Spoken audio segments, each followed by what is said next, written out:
This is Fantology. You may have heard of us. All right, what's up, steampunk allomancers? This is Steven, your host from Fantology, along with my lifelong friend, Ben, and a special guest. It's always fun when we have someone come on with us. And today we have Mike from Michael Knipp YouTube channel. So Mike, thank you so much for taking some time with us. And I think we're all kind of excited to talk about Alloy of Law, especially with the new book, The Lost Metal, kind of looming over us in November, right? Yes, I'm very, very hype. And it's been, so little background for me on Era 2. I have only read them once, and I read them back in like 2013, whenever that was, when Shadow Self and Bands of Mourning came out in the same year. I think it was 2013. And so it's been years, and my memory of the Era 2 has been kind of pretty foggy at this point. But honestly, looking back, I always kind of thought of it as like Sanderson's weakest work. Like I was not a big Era 2 guy.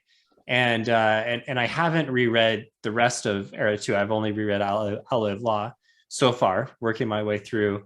By the time November comes around, I want to be ready.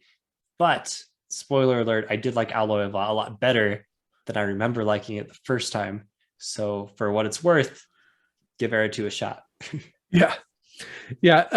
So before we go too much further into it, Michael, I want to give you a chance to plug yourself. Where can viewers find you, and how can they interact with you? Okay. Yeah, that's my bad. Yeah, go ahead. So you're just too ready to talk about Era 2. Right.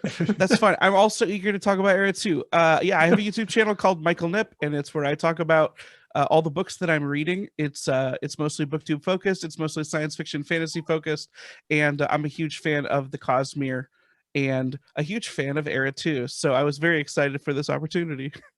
Yeah. And I found Michael because of the YouTube algorithm, and the video it suggested was you talking about the Kickstarter campaign. And I appreciated your thoughts on that. And so, that was a very exciting time for, I guess, all of the Sanderson community. So if you're looking for some fresh takes on the Kickstarter campaign, then I would encourage people to go look at those videos of yours. Thank you. That was fun. That was such a surprise when that Kickstarter was announced, and I went through each of the videos as we got the preview chapters. So obviously, if you don't want that spoiler information, don't check out those videos. But if you do, I gave my thoughts for each one, and I was pleasantly surprised by all of them. Yeah, they've been super good. And then the cherry on top was the prologue to book 5. So that was just crazy. I actually haven't read that yet. Oh my goodness. Well, but I've heard things. What are you waiting for? What's going on? I've heard things and they make me want to read it so bad, but it's one of those things where Stormlight is so like deep and dense that I wanted to give it the proper amount of time. And so I feel bad, but well, don't feel bad. So are you not gonna read until the book is out?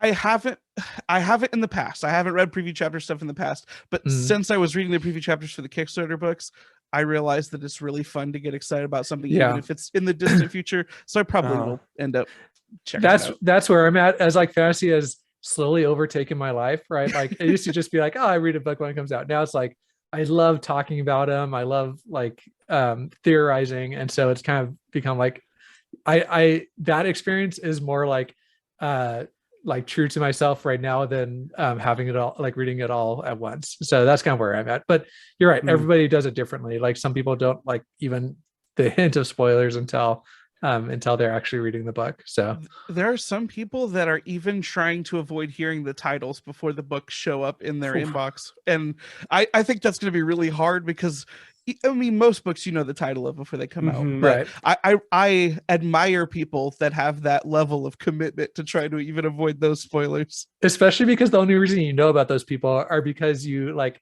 found them online, and the very fact that they're online means that they're like, it means they're risky business. Yeah, it's like the moment you log onto Twitter, like you are like serious risk of spoilers. Yeah, it's like Absolutely. right there in YouTube thumbnails and titles. Yeah, how are you? Good luck to them. Good luck. You don't Yeah. even know what to mute if you don't want to know the titles. So Yeah. it's going to be even more difficult. I know. So that brings up a good point, though. Stephen, what's our spoiler level for this podcast discussion? Yeah, I think can we just keep it to no further than the Alloy of Law? Partially selfish reasons for me, because it's been so many years that I honestly don't remember all the details of books 2 and 3. So nice. I want to read those and kind of rediscover. Yeah. Okay. Yeah, it sounds good. So basically, we are free to spoil anything from era 1. So right. Any character development for some reason, if you want to talk about that, whatever, feel free to, but nothing after the Alloy of Law. And we'll try and avoid other Cosmere spoilers too, right? Like we're not gonna go and spoiler something from Stormlight or something like that. So yeah, I don't think there's a ton of opportunities to talk about other. I mean, sure, we could kind of force it in there, but I don't think it's too natural to jump into other Cosmere stuff anyway. I'm just saying if you're worried about it, like if you're a listener and you're, so that's kind of where we're at. So yeah. Okay, so that's all the business. Yeah. Shall we? Time to okay. Okay, so I kind of rushed into my history with Era 2 and my impressions, and now my second impression being a lot more positive. So how was that for you guys? Like Mike, you said you're a big fan. Is this a multiple read situation for you? So last year, I think it was, I basically spent my entire year catching up on the Cosmere, and I sort of read all of the Cosmere in 1 year. And so I had never really read any of the Cosmere books at all before that year. And Mistborn Era 2 was the last books that I got to. So I think that part of my enjoyment for Era 2 was one, I think my expectations were set a pretty low because a lot of people seem to not like Era 2. But then also I had been diving into these 500 plus pages books, epic fantasy, for that entire year. It wasn't just Cosmere. I read some other big stuff too. And then when I picked up Era 2, and it was such a different change of pace and change of tone, I was just like, this is, I had a hard time relating to why people wouldn't like it. And then I realized after the fact, like hearing like, oh, if you wanted more things like Mistborn Era 1, this is very different, but that is what appealed to me. Last year I read, all 3 of the Mistborn Era 2 books that we have. And then I was planning on doing a reread for the 4th book coming out this year. And I reread book 1, Alloy of Law. I finished it today. And so I'm fresh off it again. Okay. And I really enjoyed it. You're the expert. Yeah. Maybe. That's awesome. Yeah, I think, one thing I was kind of contemplating in preparation for this was, when this came out, when the Alloy of Law came out, I don't think a lot of people really understood the direction that Sanderson was going with the Cosmere, right? And so when you have the sudden steampunk Western book after Mistborn, it's very kind of jolting, so the fact that you kind of had those expectations going into it, and you weren't all of a sudden reading a steampunk book that you weren't expecting, that probably helped a lot. I think being prepared, or at least ready for something so drastically different, shaped a lot of my initial impressions. Yeah. When it came out, this was before Brandon Sanderson was Brandon Sanderson, and we all knew his whole Cosmere plan and everything. Like 2011, I must have read the original Mistborn trilogy, maybe The Way of Kings at that point. I honestly don't even remember. And I did not have the understanding of like, oh, this is this like side thing, and there's going to be 3 different eras and all of that. Like now this is like well documented and it's everywhere on the internet. But back then, I mean, Brandon had only had a handful of books published and honestly wasn't super big. Yeah, Dan Wells refers to Brandon Sanderson as Brandon freaking Sanderson on the podcast now when he's talking about like so I agree with that. I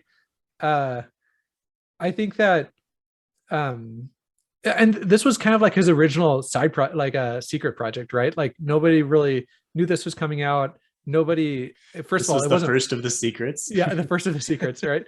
And it wasn't even supposed to be a trilogy, or not even a trilogy. It wasn't even supposed to be more than 1 book, right? It was just supposed to be a side project thing for him. So Yeah, and then he was kind of peer pressured. Yeah, I feel like I heard some kind of rumor that basically he was on a plane flight and he had the idea and he wrote it, or at least most of it, on a plane, and then he ended up liking it, released it, and then it took off. That sounds right. I've heard I'll that. buy it. Yeah, Yeah. I've heard the plane flight thing before, so it makes sense that it's in connection to this. Mm. And I guess we still call this like Era 1.5 because Era 2 and 3 are still happening. I don't know if there's actually an official designation. Like, is this 2 and now we go up to 4? Might have to consult Coppermind for that one. Yeah, I'm not sure. I think that they're all like, it definitely feels distinct enough, right, to be its own era. Yeah. And so, yeah, I think we can call it Era 2. Just fine. So should we compare? Let's do some comparisons between our impressions of Era 1 versus Era 2. Like, how had things changed? What was fresh? What came off well? What maybe could you see people not liking as much? So for me, I think that the themes weren't necessarily as hard hitting, right, in Era 2. Like, you didn't have the ska as basically like, forced indentured servants, although you did kind of see some of that. You didn't have like a street urchin that was trying not to be killed. You didn't have like somebody like a Kelsier character, right? So I think that some of the themes weren't as hard hitting. It was a little bit more light of a tone. You had kind of the buddy cop thing going on. And so I think that the theme of it was just kind of a little bit more fun and kind of like a fun romp through Scadrial. Yeah, I think that probably the biggest difficulty, if you were a huge fan of Era 1, is that Era 1 is very much a lot of people's first foray into adult epic fantasy. And it really is epic fantasy on so many levels. Like, over the course of that first trilogy, it starts off with a revolution story that's relatively self-contained, but then over the course of the next 2 books, the scope of everything gets so big, until it's like galactic or whatever you want to call book 3. Especially if we're spoiling, like, it gets god tier.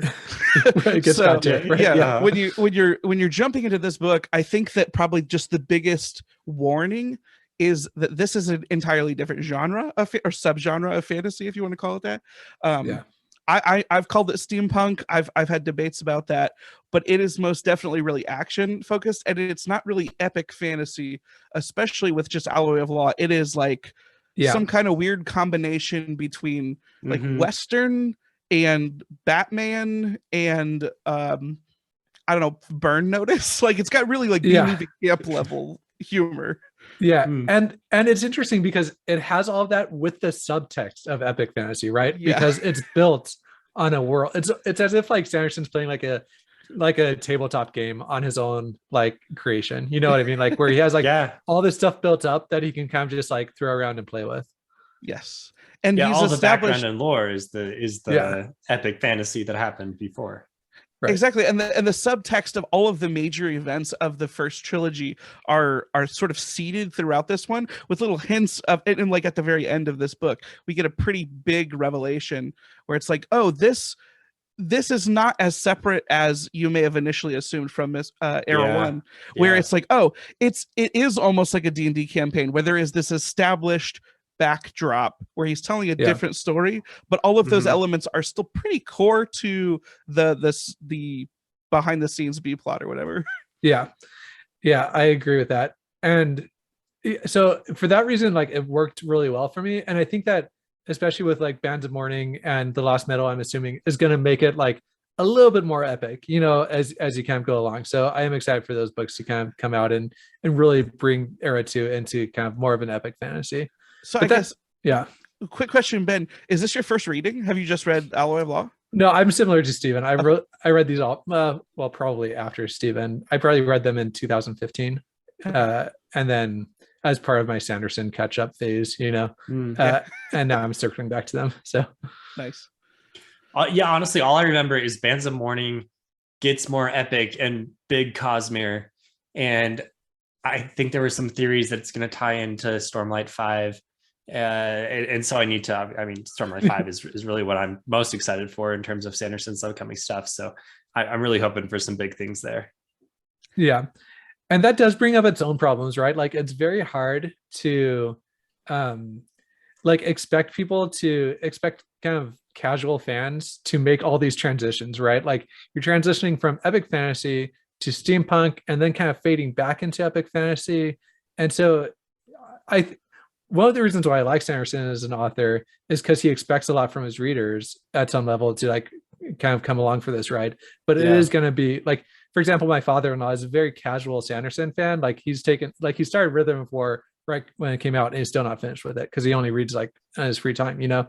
So it's very hard for I think the casual fans to kind of go on this ride with us. Yeah. How does that work? How are you just a casual fan of things, you know? Does that?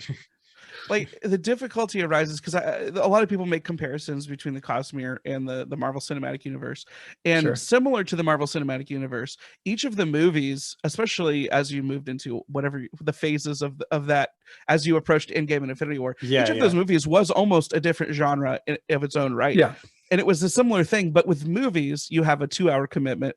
With Brandon Sanderson's series, you have these huge books that are all in different worlds with different magic systems, and I think that now that we're approaching Stormlight 4 and 5, they are coming together in a way where if you want to read the Avengers series of Stormlight, it really behooves, it's really helpful to have read the other pieces, which can be more difficult and is more of a it's more of an ask when they're different genres and completely different subtexts and you don't know how they're going to tie together.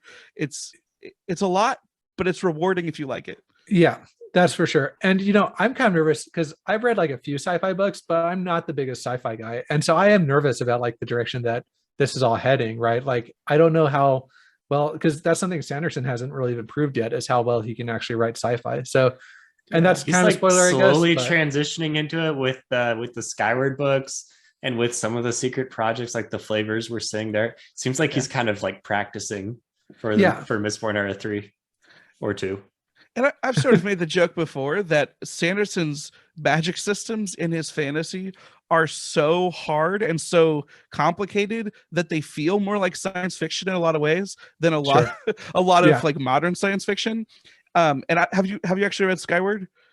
I've read, I haven't read Cytonic yet. No, I haven't read Cytonic or those novellas. But the thing about Skyward is that it's a sci-fi series, but it still has enough magical elements that his sci-fi series almost feels more magic and fantasy than some of his fantasy series. Yeah, that's a good point. Yeah, especially some of those parts in Rhythm of War where you're just like reading a textbook on Stormlight. You were reading science from a different world. Yeah. So not to spoil anything there, but yeah, so it is kind of an interesting ask for readers. Like I could not, even being like, I would say like a pretty big fan, I still couldn't tell you like which of Wayne's powers come from like Furukami or come from Allomancy. You know what I mean? Like, so even like here, like he's kind of mixing and matching and I mean, I feel like you could tell those apart. Yeah. Okay. So the time manipulation is time from manipulation Allomancy. And healing. Okay. Yeah, the healing is from Furukami. Okay. I mean, yeah. What metal do you burn to give to like slow down time though? Yeah, it's Bend Alloy is his time metal.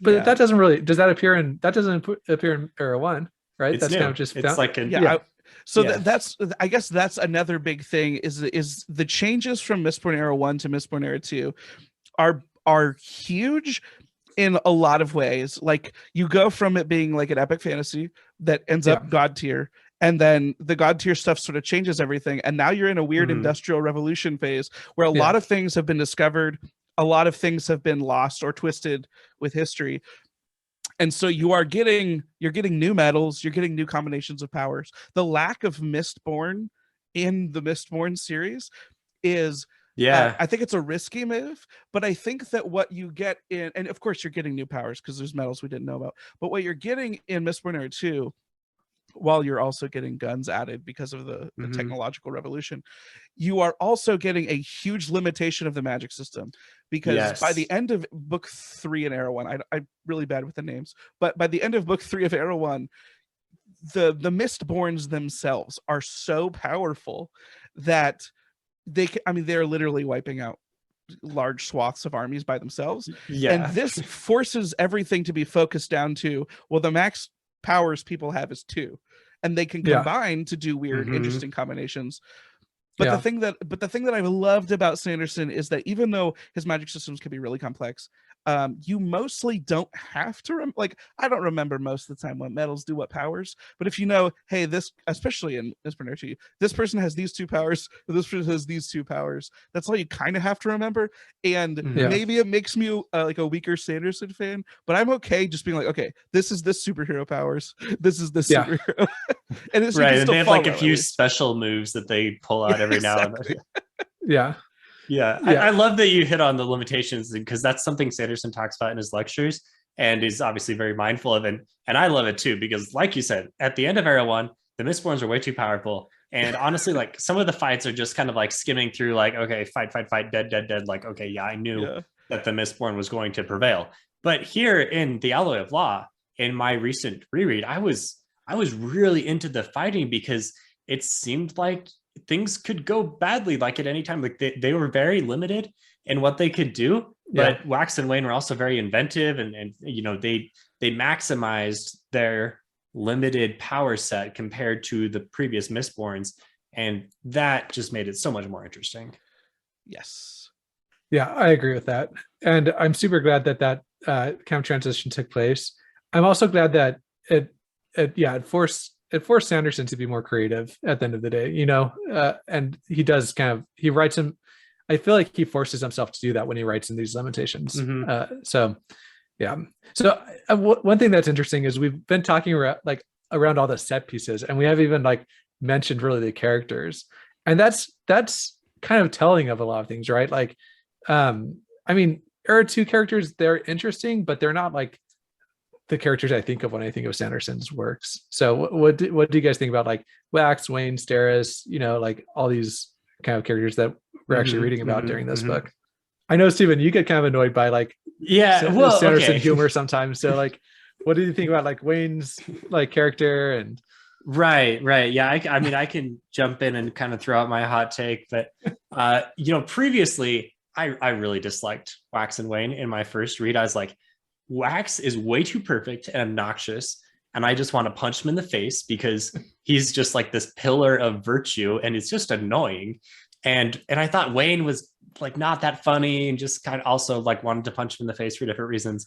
But I don't know, like maybe I've matured over the years, and now I can recognize the more human elements of these characters.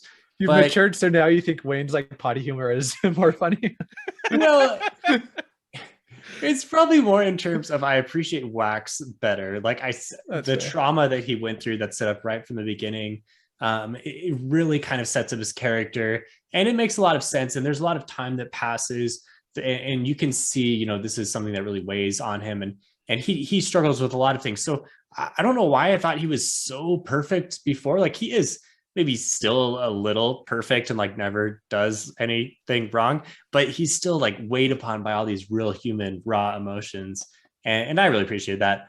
Wayne, you know, I don't know, he was funnier than I remember him being. Like, there were some times where I was laughing, and previously maybe I was just rolling my eyes. So yeah, maybe my humor has immatured while my human empathy has matured. What did you think, Mike? Yeah, so while there isn't as many complex depths to some of these characters, I think that they're interesting like looks into common character archetypes, I guess. And like you have Wayne, who is ridiculous and silly, and I also sometimes think that Sanderson's humor is how do I put it nicely? He thinks he's funnier than sometimes I think he is. Yeah, I agree. And so, and like the way he tells his jokes almost feels that way. With Wayne, I feel like it's so over the top, and we're in a context where it's actually a lighthearted story, so it's more okay for you to have a character that is as both like stupid on purpose, but also like Wayne's backstory is interesting, because Wayne has this backstory where he is the comic relief, but he also has this tragedy that happened in his past where Wax saved him from being hanged from committing a murder, and he has to deal with the guilt of that. And then Wax is the archetype of, you know, brooding guy who he is like a little bit of a paragon. He's a little bit of a Batman character where you know he comes from wealth, he leaves to try to do things, he comes back to wealth, and very much like Batman Begins type story, but instead of ninjas, he's a, you know, Texas Ranger. And but the maybe it's just because I'm older, but I also felt like his character growth, his character moodiness felt appropriate for the type of story that he was in. It's interesting because you get to see him still have lighthearted banter with Wayne, even though you know that internally he's struggling with lots of things, like growing older, what's his place in society, as society changes, what's the best way to fix it. He has this code of being a lawman, and what does that even mean in the context of a budding society and going back into the rich people society. Like it's both not as deep in some ways, but I think it's one of the best executions of some common archetypes that I've seen, I guess. Yeah, that's fair. In terms of like Wax doing everything perfect, I think he does. So like, for example, like his handling of the whole Marcy and Sarah situation, not good at all. You know, like he definitely like leads Marcy on while not like really having good reasons why he can't just be with her. And then at least in that, like, I'm not going to spoil anything in the future, but I was pretty annoyed with Wax there. So you think he should have just shut it down earlier, or accepted it, right? Like, I mean, either way, but like leading her on and pretending like he doesn't like know what she's thinking or like want to reciprocate the feelings or whatever. Like, there's definitely some times there where you're like, you're not being fair to her, you know? So he does what he does well. He's a good lawman, but to be fair, high stakes situations, maybe he had other things that he had to deal with rather than, you know, deal with the feelings of this girl who was. I guess like if I were to approach it from my angle is, I don't think he actually knew until he sort of shut her down at the end that he had to shut her down at the end. I think that he was always thinking, oh, this wouldn't work because of this reason. This wouldn't work because of this reason. I think maybe the way that Sanderson handles it, it feels really awkward, but I can understand why he might not shut it down right away. I think he was also enjoying the admiration because, you know, oh, for sure. He didn't have that. He was still struggling with how do you approach romance in a post Lessie world. Yeah, post Lessie world. And so I don't know how he should have handled the situation, but I do think that Sanderson, the way that he writes the story, makes it really push like that's the romance that he wants to go for. And so when it does end, it feels really, really anticlimactic in a weird way. Just kind of shoehorned in there, like, oh, and by the way, this is the plot. I was like, well, if that's gonna be the way you're gonna take the story, it does feel like you let it all. It's like a weird Chekhov's gun situation, but it amounts to nothing. It fizzles out. It's kind of like, now that I think about it, and I guess we said no spoilers for Stormlight, but there's this similar like almost love triangle thing that happens in Stormlight, and it's just like, and there's just gone. It's just It's like no, we're done. No, it's not happening. I don't care. No fandom. We're not gonna support the fandom having that theory. No, it's done. It's like only it's on the pace of Stormlight, so it takes 3 books to get to that point. And you're just kind of like left hanging for a couple. Sanderson's like so we all know that he doesn't do romance the best, so he doesn't even really attempt for romance, and maybe I don't know, maybe that would be an interesting question to ask him. So I'm sure someone has, but like, why is romance not a bigger focus of his books? I think that for one, it's probably not a big focus of his readership, you know, like I don't think anybody's picking up Stormlight, you know, expecting like I don't know. I think there's a lot of people who really like romance in their fantasy books. Like I mean, Quoth and Denna like really kept me going in Name of the Wind. Well, that also had a few issues. So yes. I don't know. I think it's just not I think honestly, it's not just romance. A lot of times with interpersonal relationships, sometimes he struggles with, especially in these books.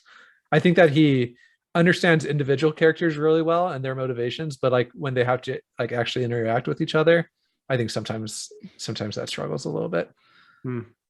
I think he definitely nails certain relationships better than others. Like I think the Wax Wayne dynamic is pretty Yeah. good. Because I think he built them yeah. together, right? Like he built Yeah. them thinking about how like the ways that they would like play off each other. Mhm. Whereas others, like for example, yeah, I don't want to spoil anything, but okay, like even like Vin and Kelsier, like there's some complex like character dynamics that happen with them that aren't fully realized because I don't think that he was like honestly like focusing on that dynamic while he was writing the books, right? And does it seem like the Wax Marcy situation is kind of like a alternate flavor of Vin and Kelsier a little bit? I mean, I can definitely see that angle, but it's less of a direct father-daughter type scenario. But yeah, I can definitely see that angle.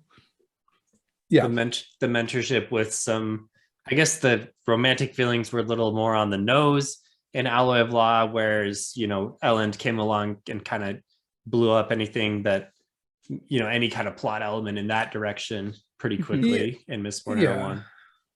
I don't think that Vin ever thought I don't think either of them thought that way of each other until like the third book when Ruin was trying to convince Vin that she felt that way at one point for Kelsier, right? Like anyway, I don't know. But what I'm saying is that like a lot of times you see like these awesome character dynamics that could happen, and a lot of times they're just not fully realized in a lot of Cosmere books, which I'm okay with because I love Cosmere for plot reasons, and not like if I want characters, I'll go read Abercrombie or somebody, So it's just different. Yeah, but Sanderson does have some really good characters. But maybe like you say, it's he has very cinematic characters, right? Yeah. Like, and yeah, I think like for example, Wayne has an awesome like backstory, awesome, like when you can really dive into his character deep and really figure out what makes him tick. But again, like his relationship with who's the girl that makes the weapons? Renette. Oh yeah, Renette. Yeah, she like it's just kind of again like shoehorned in there, like kind of okay, like is anything gonna come of this? There's just not much depth to any of like interpersonal characters here. Yeah, I think when Sanderson leans into character development, it's very much in service of the plot. He's very much a plot focused reader, and character depth is there when it's part of the plot, and otherwise it's not going to be as deep as a potential other book. And he talks a lot about how much he outlines his books, right? And so it's really hard to outline character interactions, right? Or like character dynamics with each other. That's just kind of something that has to arise naturally. I don't know. People are going to think I don't like Sanderson. Like he's probably my top author by a large margin. I just like, there's we're just trying to not fanboy too hard. Yeah. So, oh gosh. So that, I don't know. Anything else to say about like the characters and how like that kind of side of things? We could kind of talk about some of these plot elements. I think that might be kind of a natural discussion to get us more into the plot, since we all agreed that the plot was what Sanderson cares about, right? Yeah. So I think the first kind of interesting decision he made with the plot was to show us like Wax's time in the roughs, and specifically like how Lessie was killed by Bloody Tan. So it's interesting because Sanderson was very critical of the Wheel of Time TV show for a decision that they made that felt very much like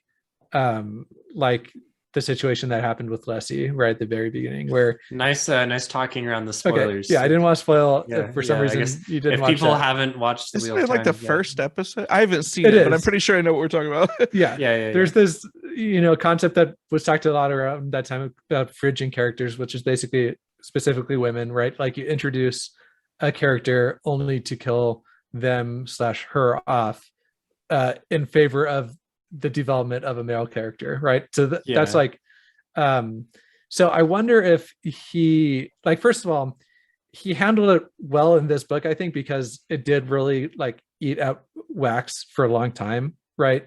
And it was like a major defining point of his character.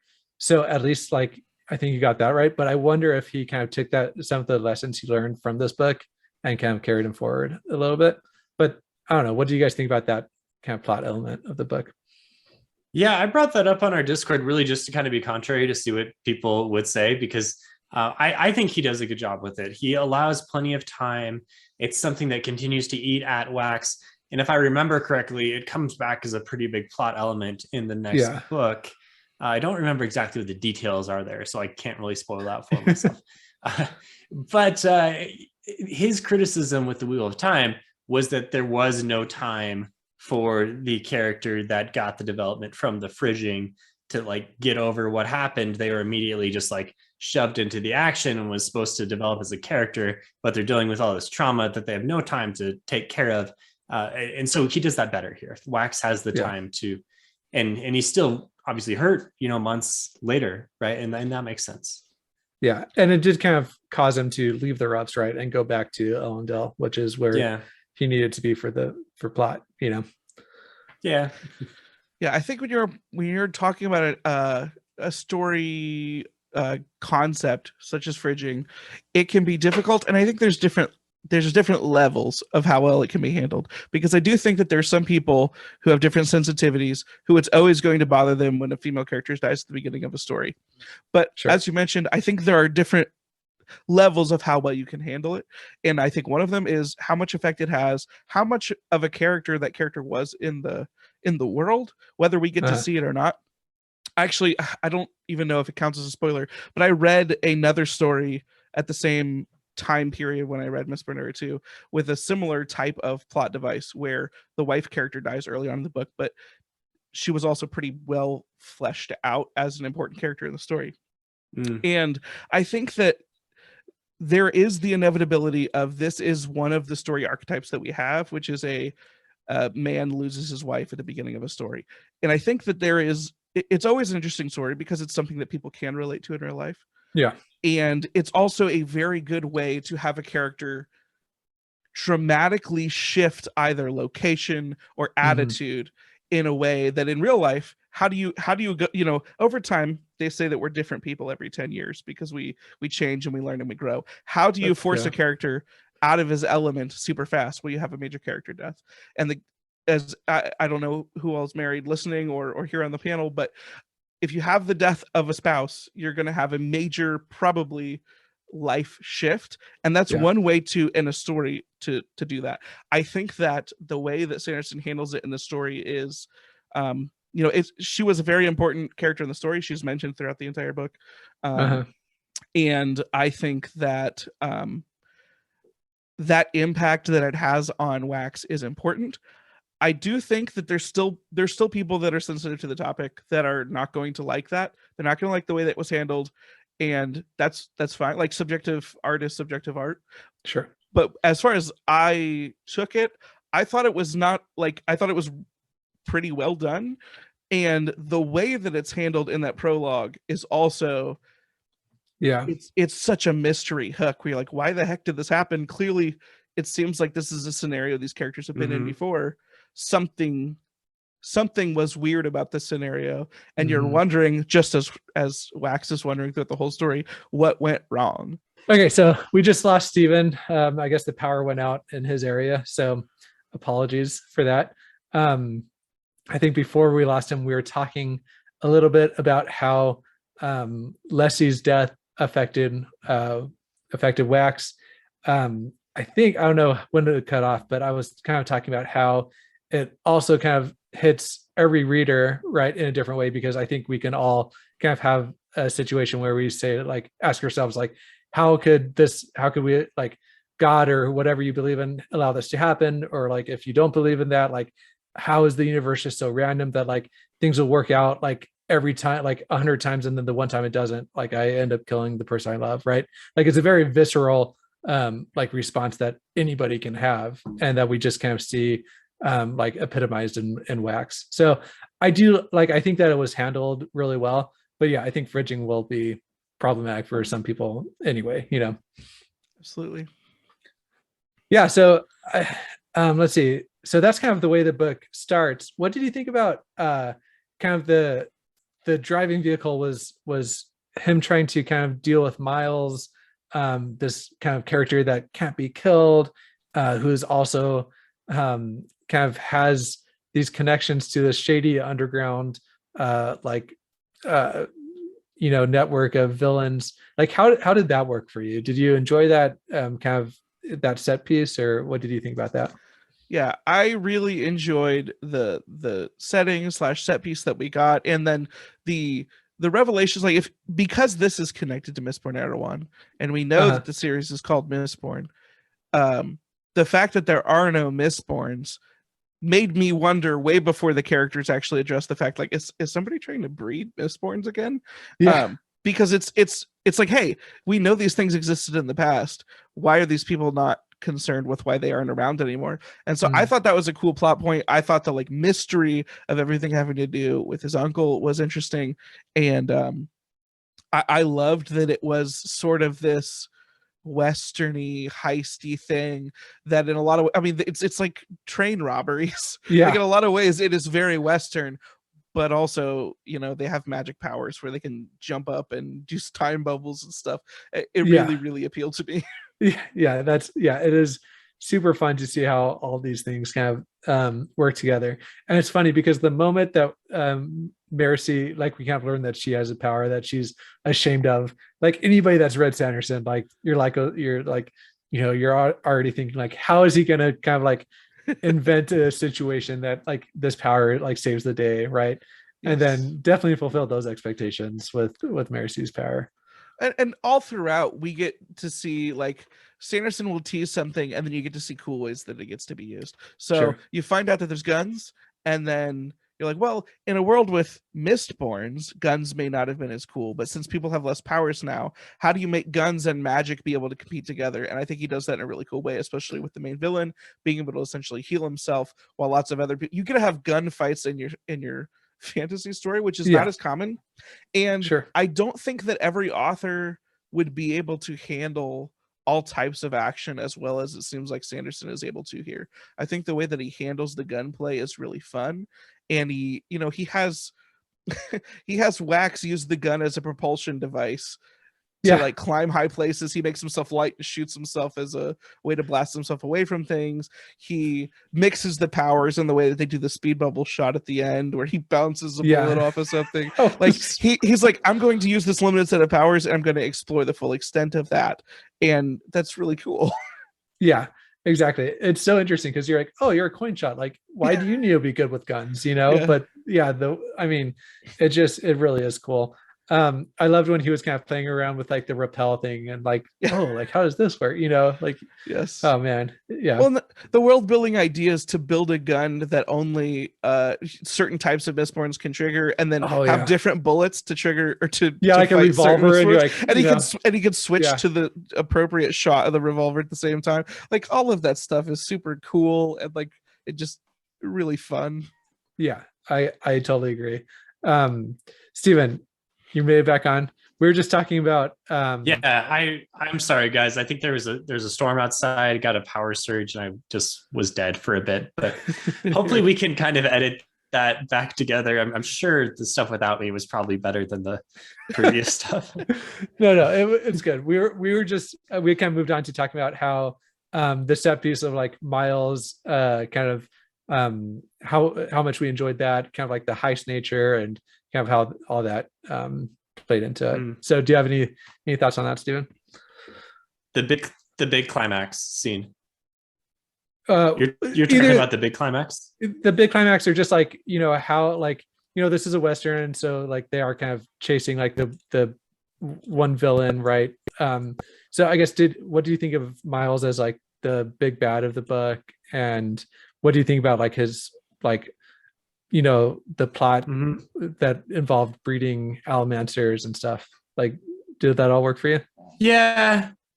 Miles was maybe a little bit of a stereotype in a villain. Like, I didn't really buy into his brighter future type thing. It's like, it wasn't anything new, and he was definitely monologuing for extensive stretches of his time on screen.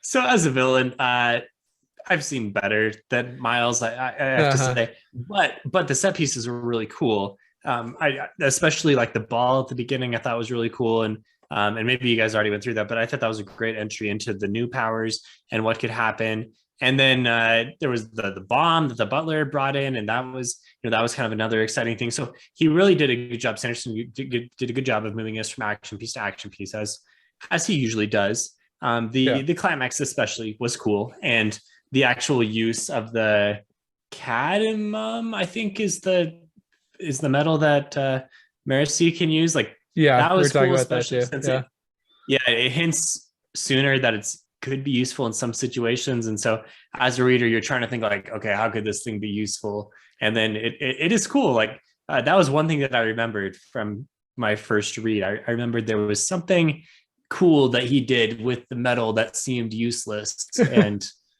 yeah, it works. My favorite part, and sorry, I've been going on for a while. I guess I'm making up for the time where I was out and you guys spoke. But I think my favorite part of the whole thing was when there was that moment when Harmony spoke to Wax when he was like when things were looking really down. Did you guys already talk about this? No, not yet. Yeah, so I really appreciated that because it kind of jives a bit with like my, I guess, look at the world, or kind of, into some like religious looks at the world, is like, people are here to like help each other, and Wax is saying, God, why has this happened? And these terrible things are happening and no one's here to help him. And Harmony says, well, you're here and you can help. And why don't you do something? And I sent you. And that really just kind of jives with my view on the world. And so I thought that was cool. That's a pretty hardcore moment. Yeah, that was a pretty hardcore moment, especially when he's like getting just kicked, like the holy cow. You're like, what is happening? Is the main character going to die right now? So yeah, that was a hard hitting moment. And I love how his the thing that Harmony ended up sending to save him was his like box with his like Miss Cloak and his guns in it. That was really cool too. Like how he had kind of made a point of like shelving all that at the beginning of the book and kind of like saying, this isn't who I am anymore. And then it kind of ends up coming back and saving him. So that was interesting. You mentioned Harmony there. Like, what did you think about like Harmony's involvement in the story? Like, that's definitely a callback to Era 1 and the Cosmere as a whole, right? And kind of sets maybe like a precedent of how kind of shards can interact with just normal characters when stakes aren't super high, Right. It's a weird dynamic, and we still get to see, Sazed's personality come out. There's this way of speaking is still the same, which is pretty cool. Yeah. And it's like, okay. And then you have to wonder, based on the conversation that he has, like, how much does he have control? And he talks about how he has to have balance, and his messenger mentions the way that things have to be balanced and be done a certain way. Like, what does that even mean? And that all the shards, you don't want to go into too much of the Cosmere stuff, but the shards are different. And so the way that Harmony is dealing with situations based on the fact that, in Mistborn Era 1, we find out he's sort of balancing these two other forces. It's like, what can he do? And what does he want to do? Like, what is he going for? Yeah. Yeah, and those are definitely themes that are explored throughout this too, like not just in this book. And it has some huge implications for the next Stormlight book when you talk about who's holding a shard and what's the intent of the shard versus what would this person, like, what is their nature? It's interesting stuff. Yeah. So, and yeah, I do appreciate kind of that interaction. Yeah. And it's just, I don't know. It goes back to how we were talking about, like, he's able to like pull these moments off because of the foundation that was laid in Mistborn Era 1. So I think we're at time. I mean, I missed some of where you were at, but I think we covered everything. Yeah, I think we covered it. So we kind of, maybe this can end it. Michael, I don't know if we told you about this. A lot of times we do a segment called the worst of the best, which is basically like something that, like an awesome scene or an awesome moment that, and maybe like nitpick it, like find one thing that I didn't love about it. So maybe you can take like a few minutes to think about it while maybe Steven and I do it. Steven, if you don't want to do this, we don't have to. But I have one. Let's give it a shot. This is really just like a fun way to shoehorn in like one or two more things that we didn't get to talk about throughout the course of the natural conversation. And we see how we can like do some mental gymnastics to make it fit into this worst of the best framework. Yeah. Okay. So Ben, lead us off. Show them how it's done. Well, I don't know. So worst of the best. So for me, I really loved Mercy as a character, but sometimes I would get annoyed with her kind of modern takes on policing, right? Like her like statistical analysis, or like her, I don't know, just kind of these things that are clearly like a modern like interpretation. And sometimes it did break the immersion for me a little bit. A lot of times Sanderson is able to pull this off without like making you think that you're like without having you forget that you're reading a fantasy book. But for me this time, it did make me think I was like listening to a podcast or something during some of these moments. Drops an actual sociological theory, like a modern day, you know, from the 60s, an actual theory. Like most of the time, Sanderson does try to find a way to have the characters come up with it based on their own world, and the character might come up with the theory, but they use the name of the theory from our world, which feels really weird. Yeah, and so like maybe I could. Was it like confirmation bias, or I feel like it was confirmation bias. There is confirmation bias, but there's also like like the broken window theory or whatever. Oh, right, where it's like what like where you walk past a broken window, like it's really hard for the first window to be broken, but once that happens, then like it gives a crowd. Yeah, if the neighborhood looks crappy, it'll stay crappy and get worse. Yeah. So stuff like that, I was like, oh, and especially so I don't know, and maybe it was just because this was more of a rush project where he wasn't too concerned about that, and he just wanted to kind of get these ideas across. But it just that kind of broke my immersion a little bit. But I really did like her as a character, as like this kind of like woman who is trying to go in and shake up like the establishment of how things were done in policing and kind of be a force for good. So I really liked like that whole side of her character. You know, this is 340 years after Mistborn Era 1. I totally believe that guns could be developed. I doubt people are taking the time to like think about like statistical theory in that period of time and apply it to policing work. So that's kind of where I'm at with that. I guess if I were to name anything, it's just a more general version of the same thing, which is that Sanderson likes to try to think of the realism of his worlds and what would happen if this happened in his world. And as technology advanced, what would that do to society? The problem is that he brings up ideas like, oh, how would policing change if this went down this way? How, if you had magic, would it change the way that technology works? Would you even have trains? Would you even have all these things? And he likes to break open the topic, and he likes to throw out a couple ideas and then never broach them again, which in a story where, you know, Wayne is making butt jokes and like stealing things from people and calling it trading, it's weird that you would even open up the Pandora's box of some of the subjects that he opens up that could be really complex and controversial, and he mentions them, so then they're in your head, but then he doesn't actually talk about them very much. It's like, okay, why did you even bring that up? Why don't we just shoot more things instead? Like, I don't know if we went deep enough. You should have maybe ignored it, or maybe you should have went deeper. Either one. Yeah, I agree.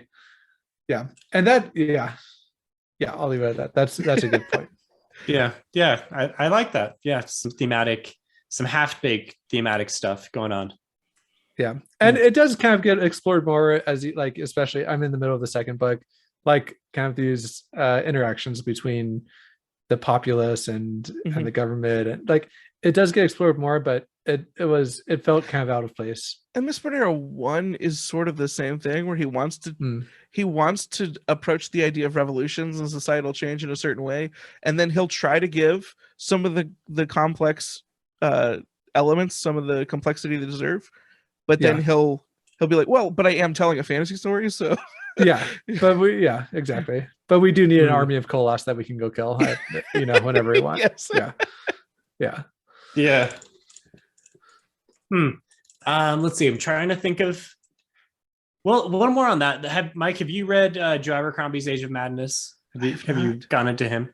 It's a similar. I mean, I won't do spoilers, but He does not pull any punches in the themes and his kind of steampunk, same type of era, in technology and everything. And it's very much like, let's examine what a revolution would actually look like and what, these crazy rabble of people would end up doing. And if you compare, like, it's a pretty stark comparison with how how deep the themes are. Sure. So yeah, shout out Joe Abercrombie, my second favorite fantasy That's like author one right of now. my authors of shame is I haven't actually read any Abercrombie.